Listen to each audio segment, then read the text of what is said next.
everyone, friends, family, random internets. So I find myself with a book, 12 Rules for Life. I'm sure you've all heard of it. It's the #1 bestseller everywhere except for the failing New York Times. We have an interesting passage in here that I thought I would talk about. This is, first, I guess, a little bit of a preview of what comes before the passage. So he's speaking a bit about the creation myths that seem to be in common across multiple cultures.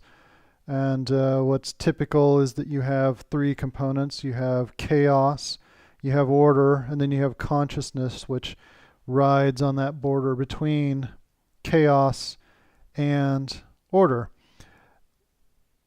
And in a lot of the creation myths, maybe all of them, there's typically a male and a female component. Very common, and especially in the Western creation myth from Genesis, the male is equivocated to the rule followers, the society builders. They're the architects, they're the police, they're the lawyers, they're the ones that decide how things are going to be built, and they're the ones who implement it, they're the ones that do it, they're the conservatives, the ones with the borders, the ones with the rules. They have very much, they are on the order side of things. The female aspect of reality is the chaos. It's the exploration, it's birth, it's creation, it's creativity, it's rule breaking, it's finding the boundaries of the frontier, and it's pushing those boundaries, moving beyond them. So then we get to the passage in question. He's talking about the story where the serpent comes and tempts Eve with the fruit from the tree of knowledge.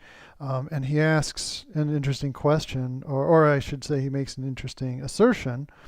It therefore comes as no surprise when he, the serpent, decides to play a trick on Eve.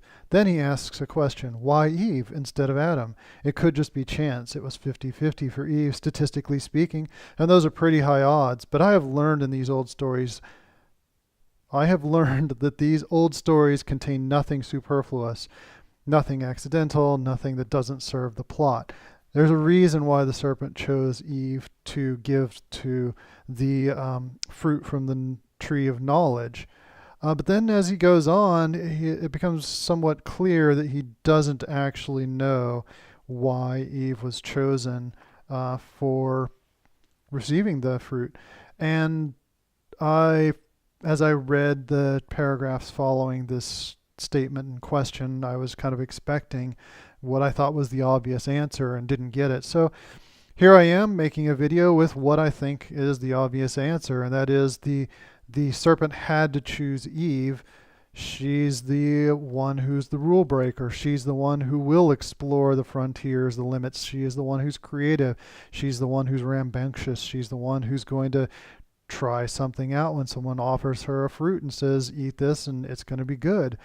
If the serpent had chosen Adam to give the fruit to, Adam would have simply followed the rules. He would have simply stayed within the order that he understood, the world that he didn't build. In this case, God built it, but Adam and Eve were built in God's image. So essentially, it's the world that he's built.